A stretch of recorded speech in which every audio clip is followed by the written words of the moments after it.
They'll run it now out of the gun. They're able to get a couple here, but won't get across the plane as they stop him right around the 1. And play is stopped here. Timeout. It's the defense calling the timeout here. And with that, they're now out of timeouts. And still plenty of time remaining here in this second quarter.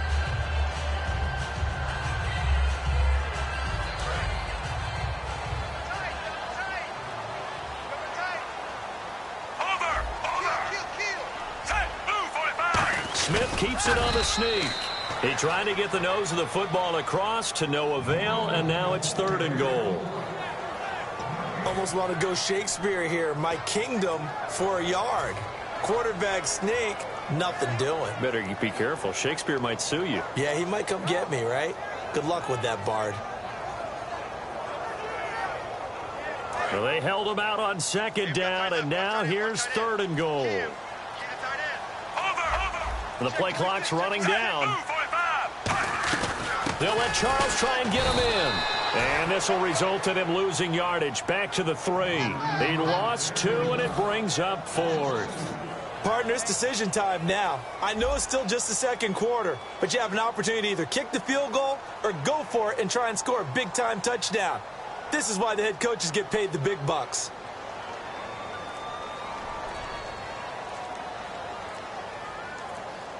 They'll need to get the play off quickly.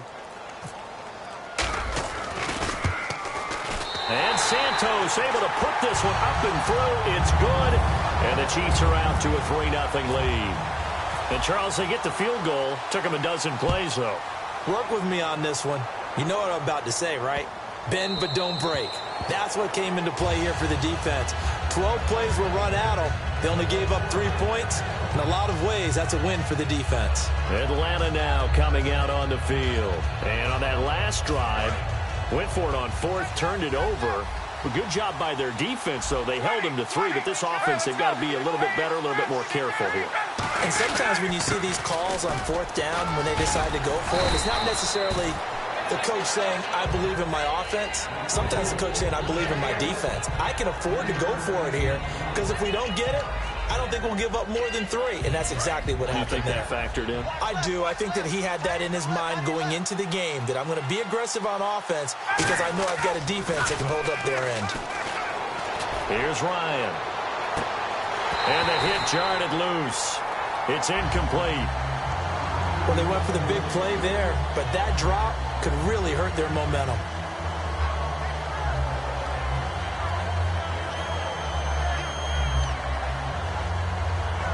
7 yards remaining here on 3rd down.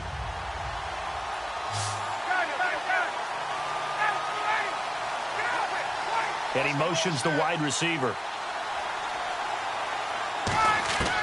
On 3rd down, Ryan. And he's got Sanu. And he's got the first down yardage before he's brought down at the 42. That was a nicely run slant route, and what the receiver's trying to do is make the defender think he's going upfield for a deeper route, and then breaks it off, usually after about 3 to 4 steps, and cuts towards the middle of the field. And now what he's trying to do is use his body to keep the defender away from the football and give the quarterback a really nice target. And they're going to hurry back to the line now. Now it's Ryan. He's going to sling this deep downfield. Oh, he had 6 points in his hands there. Couldn't hang on. 2nd down. I'm not quite sure how he wasn't able to hold on to that one in the end zone. A great opportunity lost, but a lot of relief for the defensive guys. When they get into film next week, they're going to want to know what happened. Where was the breakdown that almost allowed a touchdown? The former Indiana Hoosier here, Tevin Coleman. A nice job to get 8 there after the incompletion, and now they'll look at a 3rd and 2 coming up. And for Coleman, if you combine the rushing and receiving yards, close to 1,000 last year. He had 8 touchdowns as well, and was just really a great 1-2 combo with Devontae Freeman. An outstanding one, and just think, if he's on just about any other NFL team, he's probably the lead running back. and Devontae Freeman gets the bulk of the carries. But Coleman, when he does get his hands on the football, he really produces a big way, speaking of the numbers you just gave. While we're not playing 3 yards in a cloud of dust football anymore, I kind of get why those old-school coaches sometimes didn't want to throw the football. Because if it's popped up in the air, it almost turns into slow motion, and both sides trying to get to the football, and you're holding your breath wondering whether it's going to go good or bad for your team. Well, this winds up an empty possession. Everything looked okay. He just never got the ball on target. And knowing him, he'll be disappointed with that effort. I got it left. He's mine. Single. Smith on first down. The tight end Kelsey has it over the middle. There are certain words that sometimes we overuse, but there's one that's really welcome on a player's resume, and that's the word breakout. And I thought Travis Kelce was one of the breakout stars of 2016 in the NFL. What a season he had with Kansas City. Over 1,100 yards. Now, to put that into perspective with everybody else that was catching the football for them, the next closest had 593 for the Chiefs. So, breakout year indeed. And for me, it's how he did it, because he did it in a variety of ways. Whether he's an inline tight end, a guy who could split out and really become a wide receiver, and then when he caught the ball, he ran like he was a running back. On first down, Smith. And this is caught, Jeremy Maclin. And they do get him down, but not before he reaches the 4-yard line. Well, coaches always talk about finding balance on offense. I don't think you can get much more balance than this. Big-time run, big-time pass. A 1-2 combination. Looked pretty good. How about that? Let's see if they can continue to take that kind of a punch, though.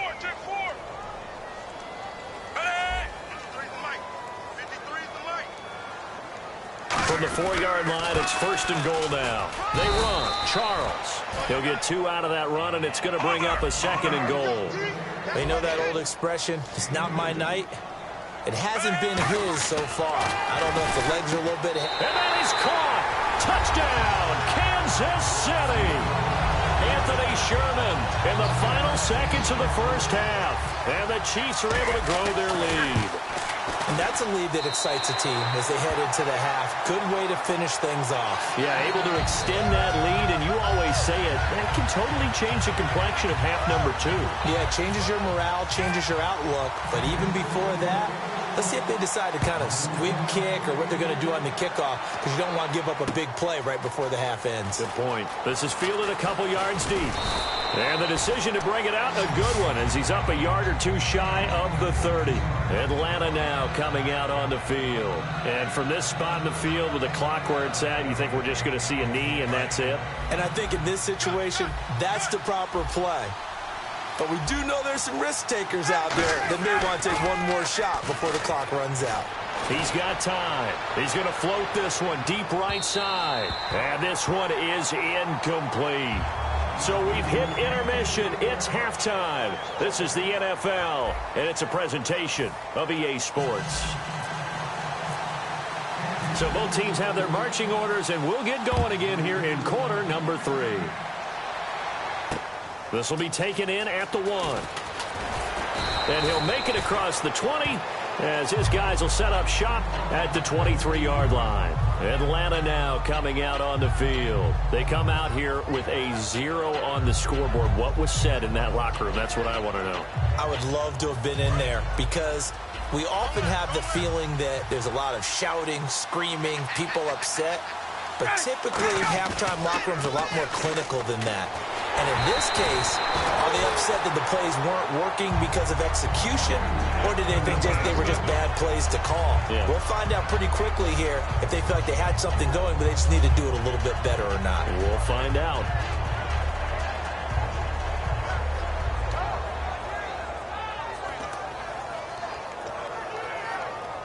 Second down now after the incompletion.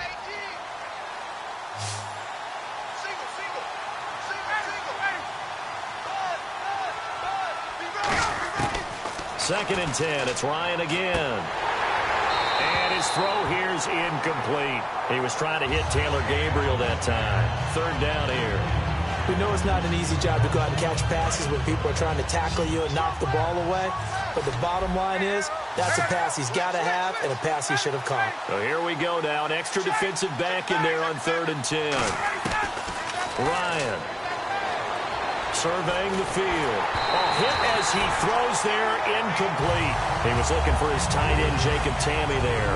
And that brings up 4th down. Well, pretty good coverage there, and both of these defenses, they've had good coverage throughout this one. No doubt about it, and in today's NFL, where we're used to a bit more scoring, this feels almost like a well-pitched game in baseball on both sides where the tension continues to build. Who's going to make the big play? Here we go on 4th down with Ryan. Finding time. Hit as he throws, and this is going to be incomplete. Boy, a real head-scratcher there. And the Chiefs will have the football back in excellent field position. And a great spot to start this drive from here.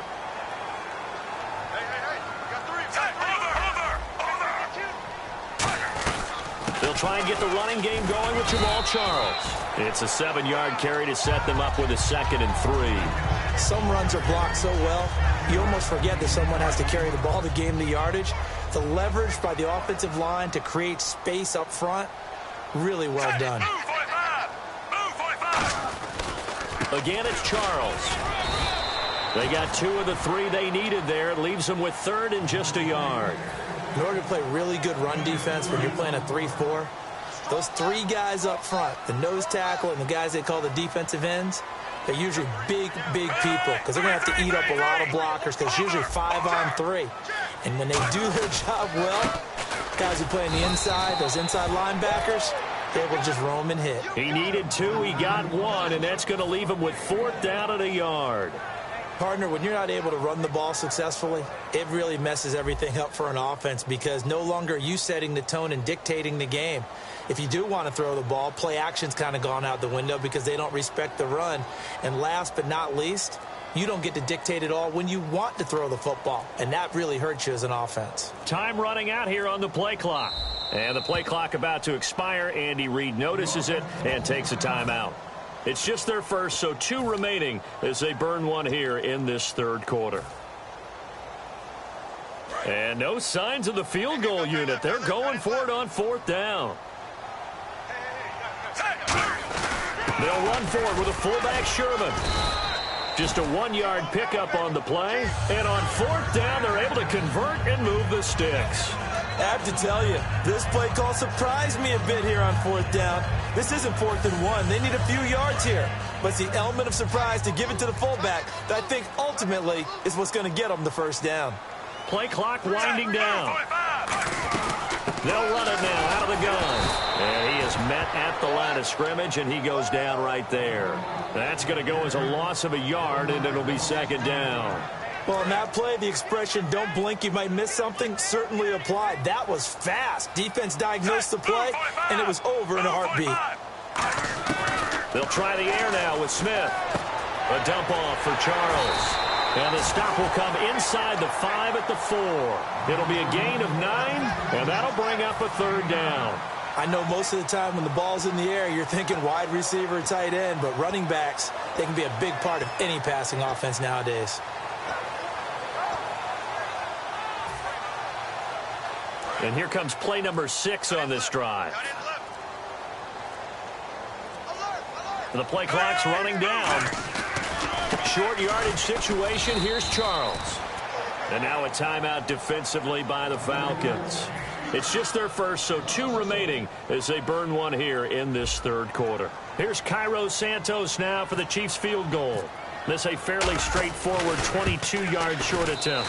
And Santos able to put this one up and through. It's good. And that'll push the lead up to 13-0.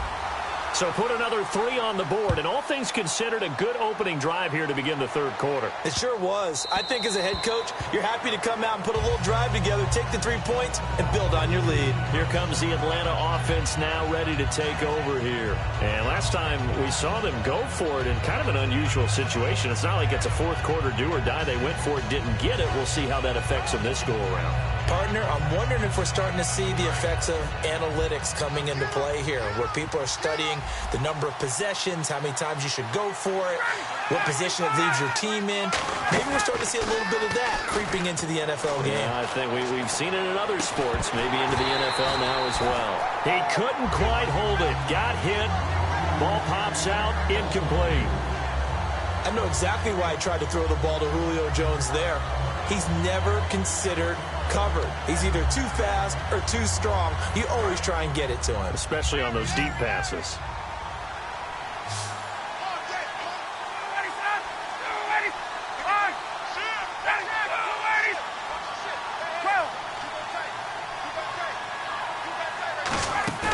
Off the play fake to Freeman. It's Ryan.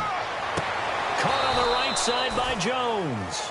17 yards on the pickup there, and the drive will continue.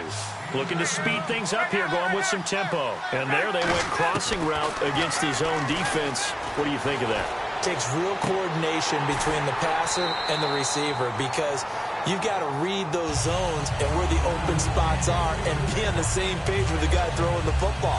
Because sometimes you're throwing it in front of the zone. Sometimes you're throwing it between the zones. Sometimes the receiver's going to just kind of find a spot and what we call sit down and present himself to the quarterback and throw it there. It's a tough read, but when they're in sync, it's really effective. Here's Ryan to throw. Forced out to his left. Oh, and a bad throw there. It's intercepted. Look at the big man rumble. And he will bring it back. It's a pick six and a KC touchdown. Short throw pick six right there. Those linebackers, they love when those short throws come and those eyes get real wide, don't they? How about the anticipation on the play? Reading, reacting, and then the ability to catch the football and take it in the opposite direction. So now here are the Chiefs as their offense makes their way back out onto the field. Here's Smith. And no, it falls incomplete. So the two-point conversion, no good. I know they didn't tack on the 2 points, but I liked their attempt. After the interception return for a touchdown, I was thinking to myself, forget kicking it, go for two, and they did. Well, yeah, and everybody's scrambling. Maybe you catch the defense on their heels. They weren't ready to be out there. Yeah, it's almost like a sudden change, right? There's a turnover, you take it away, they stuck it in the end zone, keep the momentum going. Give credit to the defensive guys for rallying and stopping that two-point attempt.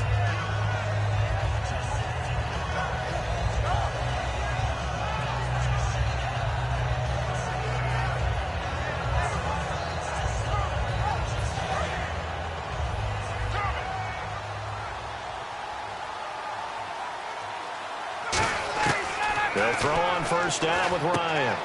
Swings it out to the flat for Freeman. And they'll take him down at the 31-yard line. It's an 8-yard pickup, and it'll bring up a second down. So many times you hear today's NFL described as a space game. Get your best players into space with the football in their hands. That's why sometimes you swing it out to your runner, get him out in the flat, and let him have a chance to make people miss an open field. He goes for 18 there as the drive will continue. And quickly they get to the line. Now Ryan on first down. He goes underneath to Freeman. And he's brought down. It's a pickup of 14 there. And that leads to an Atlanta first down. So many times you hear today's NFL described as a space game. Get your best players into space with the football in their hands. That's why sometimes you swing it out to your runner, get him out in the flat, and let him have a chance to make people miss an open field. We're back now in KC. It's the Falcons. They'll have the football, but trailing on the scoreboard as we get set to begin the fourth. And now a first down following that long gain.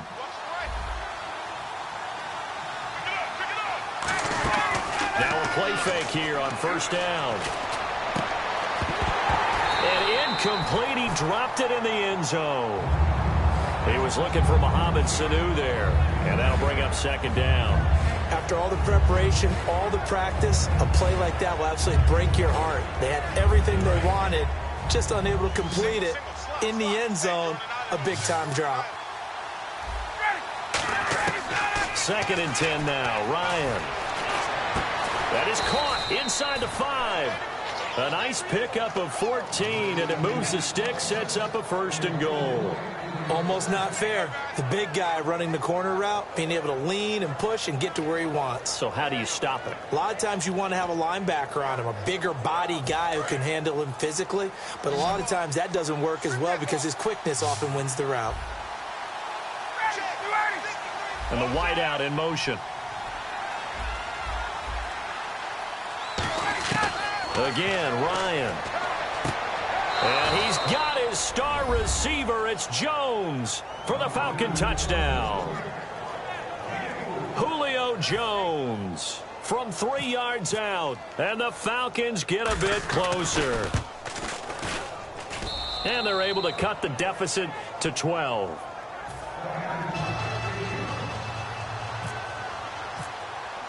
And after the touchdown, here's Bryant now to kick it away. That's fielded in the end zone. And he'll bring it a few past the 20 to the 23-yard line. And now here comes Kansas City. And last time they got 3 points, but it was a chip shot field goal. And when you go to the sideline after a chip shot field goal, maybe the offense not too happy. It's a balancing act, isn't it? Because you're exactly right. They're none too pleased that they didn't punch it in for 6 points. But they also have to remember they did put points on the board. 3 points is 3 points. And in this league, you take points when you can get them. Not easily done. On the run, it's Charles. They give him 4 yards there. It'll be 2nd and 6. And in this situation with the lead 4th quarter, they're liking keeping the ball on the ground, I'm sure. That's just smart football, but you know the defense has to know it as well. They've got to stop them here. So now we're going to see that loading the box in a big way. 6, 7, 8, 9, whatever it's going to take, puts a little bit more pressure on your big offensive line. It's a 9-yard gain, and it keeps the drive moving. And that's a nice pickup of a 1st down on that 2nd down run. And at that yardage gained, they can run that plan any down. It'll be Charles again. He has been the workhorse tonight. And the hole closes quickly there. He gets maybe a couple up to the 38. That's a good play by the guys on the defensive side of the ball. Held him to a gain of 2. And that changes the playbook a little bit now for the guy calling plays. 2nd and 8. Now he's got to probably think about going to the air instead of maybe staying with the ground game. And the Falcons going to use another timeout. That's going to leave them with just 1 remaining here in this 4th quarter. Brandon, that play ended so fast, it's almost as if the quarterback handed it to the runner and the tackler was there right away for a loss of yardage.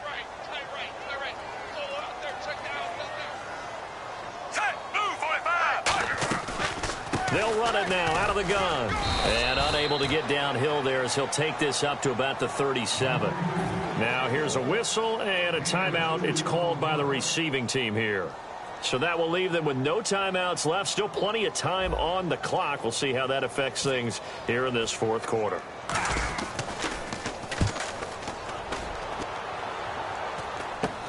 And taken right on the 30. Just a 30-yard punt that time. And it'll be Falcon football as they take possession. Here comes the Atlanta offense now ready to take over here. And they're hoping to capture some of that magic they had last time out when they were able to put together a scoring drive. But they're still down here, Charles. Not the major concern, though, because of what you talked about. They scored the last time out. They feel good about themselves. They feel like their game plan is now in effect. They know how to attack and what plays they want to put together. But they've got to keep it moving in the right direction because, as you did note, they are down on the scoreboard. And the D-line pinching together must be expecting the run. They go play action here on 1st down. Pressure from his right, and he goes down hard, flat on his back. Chris Jones in there to sack him for a loss of 6.